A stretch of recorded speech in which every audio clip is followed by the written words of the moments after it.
Hello दोस्तों, welcome to my channel. इस video में हम बात करेंगे गूगल शीट के फाइल मेन्यू के बारे में। ये दोस्तों हमारा फाइल मेन्यू होता है। इसके अंदर जितने भी ऑप्शंस हैं इन सब के बारे में मैं आपको एक एक करके बताऊंगा कि किस ऑप्शन का क्या पर्पज़ है और उससे क्या एक्शन परफॉर्म होता है। तो आइए शुरू करते हैं।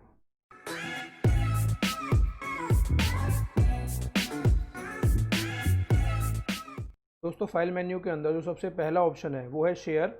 दोस्तों शेयर के ऊपर मैंने ऑलरेडी एक सेपरेट वीडियो बनाई हुई है। उसका लिंक मैं ऊपर आई बटन में भी डाल दूंगा और नीचे डिस्क्रिप्शन बॉक्स में भी डाल दूंगा। वहाँ से आप उसे चेक कर सकते हैं कि शेयर बटन से हम अपनी शीट को कैसे शेयर कर सकते हैं। तो दोस्तों उसके बाद जो हमारा ऑप्शन है वो है न्यू। न्यू पे दोस्तों हमें ये सारे ऑप्शंस मिलते हैं कि अगर हम अपनी कोई एक न्यू स्प्रेडशीट क्रिएट करना चाहते हैं, या फिर हम न्यू वर्ड का डॉक्यूमेंट बनाना चाहते हैं, या फिर हम प्रेजेंटेशन, या फिर हम न्यू फॉर्म ओपन करना चाहते हैं, या फिर न्यू ड्राइंग। जैसे अगर मैं न्यू पे आके स्प्रेडशीट सेलेक्ट करता हूँ तो मेरी एक ब्लैंक गूगल शीट ओपन हो जाती है। ऐसे ही अगर मैं चाहता हूँ कि जो हमें गूगल शीट ने टेम्पलेट्स प्रोवाइड करे मैं उनमें से कोई शीट सेलेक्ट करना चाहता हूँ तो मैंने फ्रॉम टेम्पलेट करा। और यहाँ पर दोस्तों ये हमें गूगल शीट ने जो अपने टेम्पलेट्स हमें प्रोवाइड कर रखे हैं हम उनमें से कोई भी टेम्पलेट ओपन करके उसको यूज़ कर सकते हैं। जस्ट आपको उस टेम्पलेट पर जाके डबल क्लिक करना है और वो ओपन हो जाएगा और आप उसको अपने अकॉर्डिंग यूज़ कर सकते हैं। इसके बाद दोस्तों ऑप्शन है ओपन का। जैसे ही मैं ओपन पे क्लिक करता हूँ तो ये मुझे ऑप्शन देता है कि वो मैं अपनी माई ड्राइव में से ओपन करना चाहता हूँ, या फिर अगर वो शीट मुझे किसी ने शेयर करी है मैं उसमें से ओपन करना चाहता हूँ, या फिर मैं स्टेयर्ड में से ओपन करना चाहता हूँ, या फिर वो मेरी रीसेंट शीट थी, मैंने अभी रिसेंट में ही वो खोली थी। तो यहाँ पर ये मुझे ऑप्शन भी देता है कि वो टुडे, मतलब टुडे आपने वो शीट खोली थी, लास्ट वीक खोली थी, लास्ट मंथ खोली थी। तो इस तरीके से भी आप उस शीट को, अगर आपको उसका नाम याद नहीं है तो आप यहाँ से उस शीट को सेलेक्ट करके ओपन कर सकते हैं। या फिर आप अपलोड पे क्लिक करके कोई भी शीट यहाँ पे ड्रैग करके और उसको ओपन पे क्लिक करके ओपन कर सकते हैं। तो सपोज़ मैं अभी माई ड्राइव में जाके और गूगल शीट के अंदर जाके सपोज़ मैं ये वाली शीट ओपन करना चाहता हूँ VD1। मैं जैसे ही इस पर डबल क्लिक करूँगा तो मेरी ये वाली शीट ओपन हो जाएगी। तो ये था दोस्तों ऑप्शन किसी फाइल को ओपन करने का। उसके बाद दोस्तों ऑप्शन आता है इंपोर्ट करने का।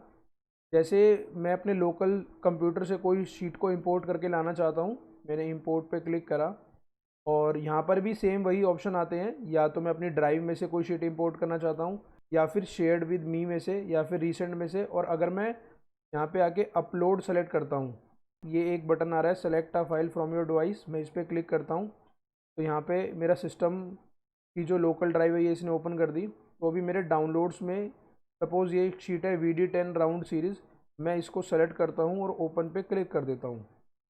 तो ये मेरी वो एक्सेल फाइल अपलोड कर रहा है। ये अपलोड कंप्लीट हो गया। उसके बाद दोस्तों ये मेरे से तीन ऑप्शन पूछता है कि मैं एक नई स्प्रेडशीट बना के उसके अंदर अपनी इस शीट को इंपोर्ट करवाना चाहता हूँ, या फिर मैं चाहता हूँ जो मेरी एग्जिस्टिंग गूगल शीट मैंने ओपन कर रखी है इसी के अंदर एक न्यू शीट क्रिएट हो जाए, या फिर मैं चाहता हूँ रिप्लेस स्प्रेडशीट, जो मेरी ये वाली स्प्रेडशीट के अंदर अभी है वो रिप्लेस हो जाए और उसकी जगह ये स्प्रेडशीट आ जाए। तो मैं आपको इसमें इंसर्ट न्यू शीट पे सेलेक्ट करके इंपोर्ट पे क्लिक करता हूँ।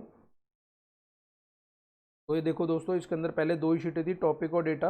अब इसके अंदर एक शीट 1 नाम से शीट क्रिएट हो गई और जो मेरी उस शीट के अंदर डेटा था जो मैंने इंपोर्ट करी वो डेटा यहाँ पर इंपोर्ट हो गया। तो दोस्तों मैंने आपको अपनी फर्स्ट वीडियो में बताया भी था कि हम एक्सेल का डेटा अपनी गूगल शीट में यूज़ कर सकते हैं और गूगल शीट का डेटा एक्सेल में यूज़ कर सकते हैं। ये मैंने आपको करके भी दिखाया। मैं अपने एक्सेल के डेटा को अपनी गूगल शीट में इंपोर्ट करके ले आया। उसके बाद दोस्तों ऑप्शन आता है मेक अ कॉपी का। अगर मैं अपनी इस गूगल शीट की कॉपी क्रिएट करना चाहता हूँ तो मैं मेक अ कॉपी पे क्लिक करूँगा और ये दोस्तों मुझे जो मेरी गूगल शीट का नेम है वही सेम नेम और उसके आगे कॉपी ऑफ लगा देता है, ताकि मुझे पता लग जाए कि ये जो अब शीट बन रही है ये मेरी ओरिजिनल फाइल की कॉपी है। उसके बाद ये मुझसे फ़ोल्डर पूछता है। अभी बाय डिफ़ॉल्ट ये वो सेम फ़ोल्डर दिखाता है जिसके अंदर मेरी एग्जिस्टिंग गूगल शीट है। और उसके बाद यहाँ पर दो ऑप्शन और आते हैं कि हम शेयर करना चाहते हैं ये वाली जो हम नई कॉपी शीट बना रहे हैं उन सभी लोगों के साथ जिनके साथ हमारी एग्जिस्टिंग गूगल शीट शेयर है। तो अगर हम ये चाहते हैं तो हम यहाँ पे चेक बॉक्स पे क्लिक कर देंगे और नहीं चाहते तो हम हटा देंगे।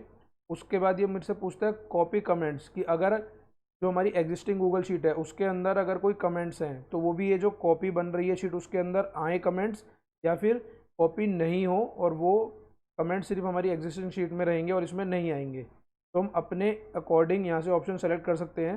पर अगर हम कॉपी कमेंट्स वाला ऑप्शन सेलेक्ट करते हैं तो जो एक नीचे ऑप्शन था वो भी एक्टिव हो गया कि हमें जो कमेंट रिजॉल्व्ड हो गए हैं वो भी कॉपी करने हैं या नहीं करने हैं। तो हम अपने अकॉर्डिंग जो भी हमारी रिक्वायरमेंट है उसके हिसाब से यहाँ पे चेकबॉक्स सेलेक्ट कर सकते हैं, और जो हमारी रिक्वायरमेंट नहीं है उसके हिसाब से चेकबॉक्स हटा देते हैं। तो अभी मैं सारे चेकबॉक्स हटा देता हूँ और मैं ओके पे क्लिक करता हूँ।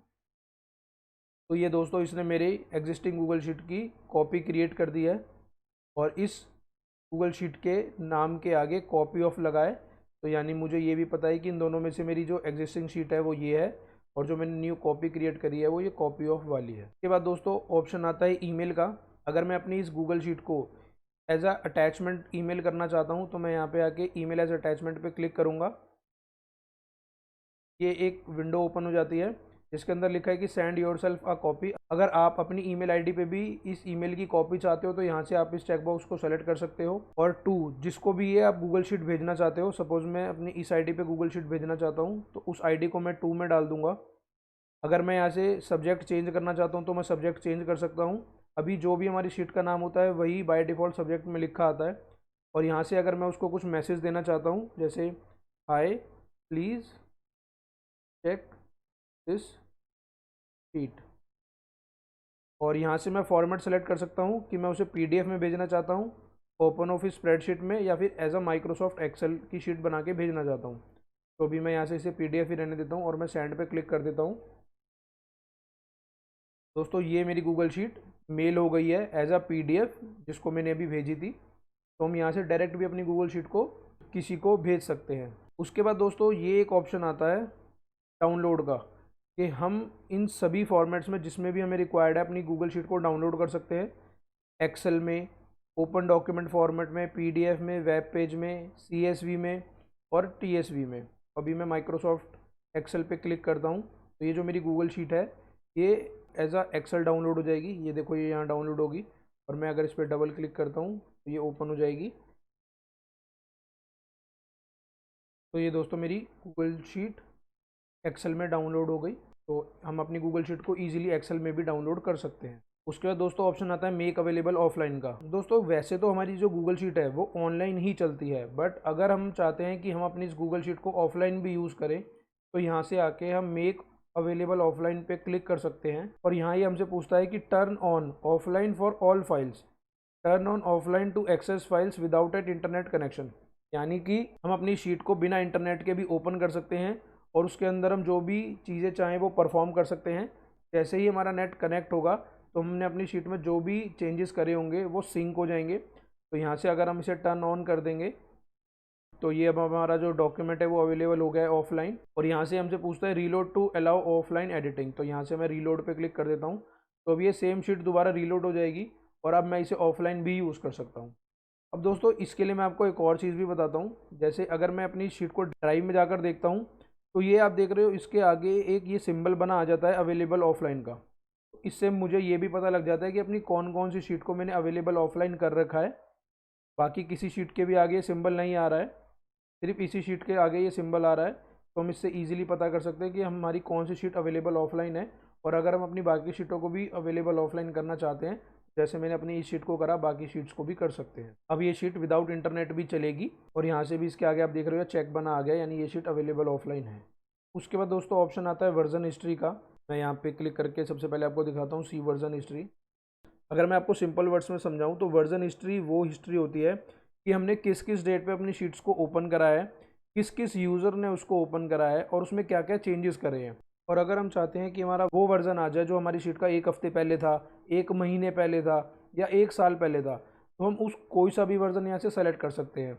जैसे सपोज़ ये शीट 2 अक्टूबर को लगभग 2 बजे ओपन हुई थी और इसमें कुछ चेंजेस हुए थे। तो अगर मैं ये जो 3 डॉट्स आप देख रहे हैं इस पर क्लिक करूँगा तो या तो मैं यहाँ से अपने उस वर्जन की कॉपी भी क्रिएट कर सकता हूँ, मैं अपने इस वर्जन को नेम भी दे सकता हूँ, या फिर अगर मैं रीस्टोर दिस वर्जन पे क्लिक करूँगा तो मेरी शीट एग्जैक्ट वैसी बन जाएगी जैसी वो 2 अक्टूबर को 2 बजे थी। और उसके बाद ये जितने भी मैंने इस शीट पे काम करा है वो सब कुछ इस शीट से रिमूव हो जाएगा। तो हम इस शीट की कॉपी भी बना सकते हैं, इसको नेम भी कर सकते हैं वर्जन को, और हम इस वर्जन को रीस्टोर भी कर सकते हैं। मैं बैक के बटन पे क्लिक करके वापस आ जाता हूँ। तो ये था दोस्तों हमारा वर्जन हिस्ट्री। ये दोस्तों काफ़ी हेल्पफुल होता है क्योंकि कई बार हमारे सामने ऐसा सिचुएशन आती है जब हमसे कोई चीज़ गलती से डिलीट हो जाती है, या फिर हम अपनी शीट में कुछ ऐसी चीज़ पेश कर देते हैं जिससे हमारा आउटपुट गलत आता है। तो हम अपने किसी भी पुरानी डेट टाइम पे अपनी शीट को रीस्टोर कर सकते हैं, ताकि जो भी उसके बाद हमारी शीट में गलती हुई है वो हट जाए और हम अपनी शीट को स्मूथली चला पाएँ। उसके बाद दोस्तों ऑप्शन है रीनेम का। हम इस पर क्लिक करके अपनी शीट का रीनेम कर सकते हैं, और अगर हम डायरेक्ट भी रीनेम करना चाहें हम इस पर आके क्लिक करके उसको रीनेम कर सकते हैं। उसके बाद जो अगला ऑप्शन है वो है मूव का।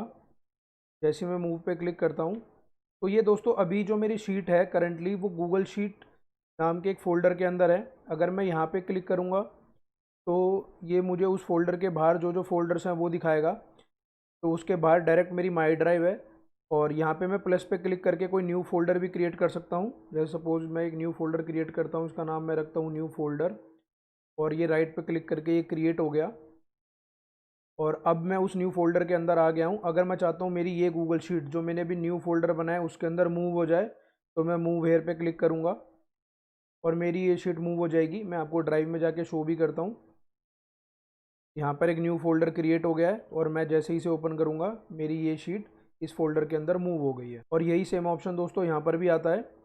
ये आप देख रहे हो, एक बॉक्स बना होता है मूव का। मैं जैसे ही इस पर क्लिक करूँगा वही सेम ऑप्शन ओपन हो जाता है। अभी ये न्यू फोल्डर के अंदर है मेरी शीट। मैं इस बैक बटन पे क्लिक करके उस फोल्डर के बाहर आ सकता हूँ, और जिस मर्जी फोल्डर को सेलेक्ट करके उसके अंदर अपनी शीट मूव करवा सकता हूँ। तो यहाँ से हम अपनी शीट को ईजिली मूव कर सकते हैं। उसके बाद दोस्तों ऑप्शन आता है ऐड शॉर्टकट टू ड्राइव का।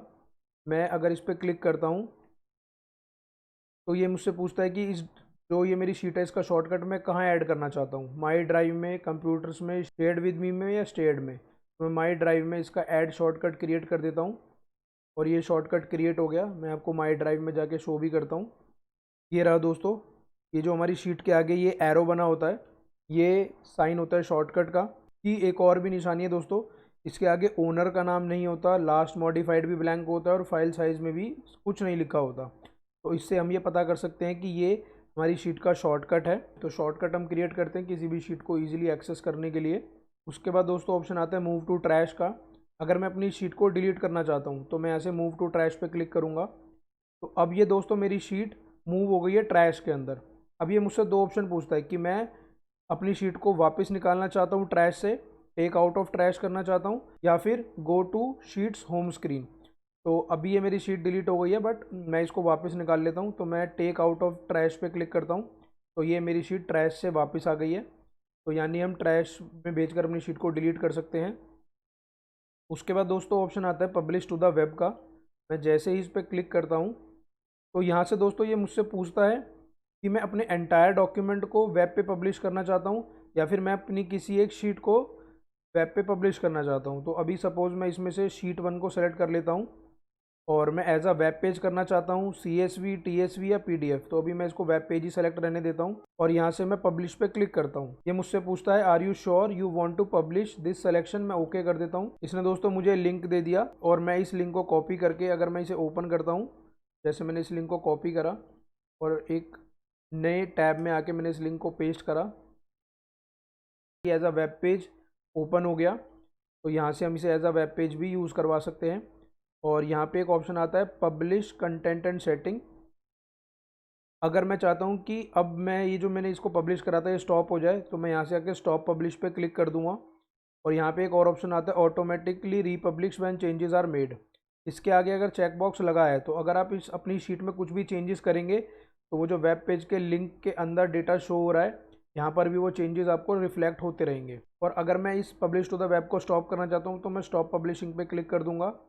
ये मुझसे फिर यही पूछेगा आर यू श्योर, मैं ओके कर दूंगा। तो अब जो पब्लिश टू द वेब था वो स्टॉप हो गया, और देखा आपने यहाँ से वो लिंक भी यहाँ से रिमूव हो गया। और अगर मैं अब इसको जाके रिफ्रेश करूँगा तो अब ये भी यहाँ से गायब हो जाएगा, we are sorry this document is not published. तो मैंने अपने डॉक्यूमेंट को मैं पब्लिश भी करवा सकता हूँ, और पब्लिश करने के बाद मैं चाहूँ तो उसको स्टॉप भी कर सकता हूँ। तो ये था दोस्तों हमारा पब्लिश टू द वेब। उसके बाद आता है डॉक्यूमेंट्स डिटेल। मैं जैसे इस पर क्लिक करता हूँ ये मेरे डॉक्यूमेंट्स की बेसिक डिटेल्स बताता है। जो मेरी ये गूगल शीट है वो अभी न्यू फोल्डर के अंदर है। उसका ओनर कौन है, अभी मैं हूँ उसका ओनर। वो मॉडिफाइड कब हुई है लास्ट, वो 7:42 AM पे आज ही मॉडिफाइड हुई है। और वो क्रिएट कब हुई थी, वो 2 अक्टूबर 2020 को क्रिएट हुई थी। तो ये कुछ बेसिक से डिटेल्स देता है हमारे इस गूगल शीट के बारे में। अगला ऑप्शन है दोस्तों स्प्रेडशीट सेटिंग का। तो इसके अंदर यहाँ पे दोस्तों हम अपनी कंट्री सेलेक्ट कर सकते हैं। अभी बाय डिफ़ॉल्ट यहाँ पे यूनाइटेड स्टेट्स सेलेक्ट है और यहाँ पे है टाइम जोन। आप अपने अकॉर्डिंग यहाँ पे टाइम जोन भी सेलेक्ट कर सकते हैं। और उसके बाद यहाँ पे कैलकुलेशन का एक टैब आता है। यहाँ पे आके आप अपनी रीकैलकुलेशन को डिफाइन कर सकते हैं कि वो चेंज पे परफॉर्म हो, एवरी मिनट हो, या फिर एवरी आवर, जो भी आपने इस शीट में कैलकुलेशंस कर रखी हैं वो रिफ्रेश कब हो। और उसके बाद आप आइट्रेटिव कैलकुलेशंस होती हैं दोस्तों, जो मैं आपको आने वाली इस वीडियो में बताऊंगा, आप उसे ऑन या ऑफ कर सकते हो। तो ये था दोस्तों हमारा स्प्रेडशीट सेटिंग। उसके बाद जो लास्ट ऑप्शन है वो है प्रिंट का। जैसे ही मैंने प्रिंट सेलेक्ट करा तो इसने मेरी गूगल शीट का प्रिंट प्रीव्यू दिखा दिया। यहाँ से आप सेलेक्ट कर सकते हो कि आप कौन सी शीट प्रिंट करना चाहते हो, करंट शीट, पूरी वर्कबुक, या फिर जो भी आपने रेंज सेलेक्ट करी है वो। यहाँ से आप उसका साइज़ डिफाइन कर सकते हो। यहाँ से लैंडस्केप या पोर्ट्रेट, और यहाँ पे स्केल की fit to width, normal, height, page के अकॉर्डिंग। यहाँ से आप उसको मार्जिन देके नेक्स्ट पे क्लिक कर सकते हो। और उसके बाद ये आपका प्रिंट प्रीव्यू दिखा देता है और यहाँ से ये दिखा देता है कि आपको सेव एज अ पीडीएफ करनी है। अभी मेरे सिस्टम से प्रिंटर कनेक्ट नहीं है इसलिए ये वाला ऑप्शन दिखा रहा है, वरना ये यहाँ पे आके आप अपना प्रिंटर जो भी इससे कनेक्ट हो उसको सेलेक्ट करके और यहाँ पे आप प्रिंट दे सकते हो।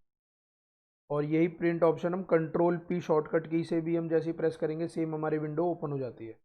तो हम या तो फाइल में आके प्रिंट सेलेक्ट करें या फिर हम इसकी शॉर्टकट की कंट्रोल पी प्रेस करके भी प्रिंट की विंडो को ओपन कर सकते हैं। तो दोस्तों ये था हमारा फाइल मेन्यू। इसके अंदर जितने भी ऑप्शन थे मैंने आपको एक एक करके इन सब के बारे में बताया। तो दोस्तों इस वीडियो के लिए इतना ही।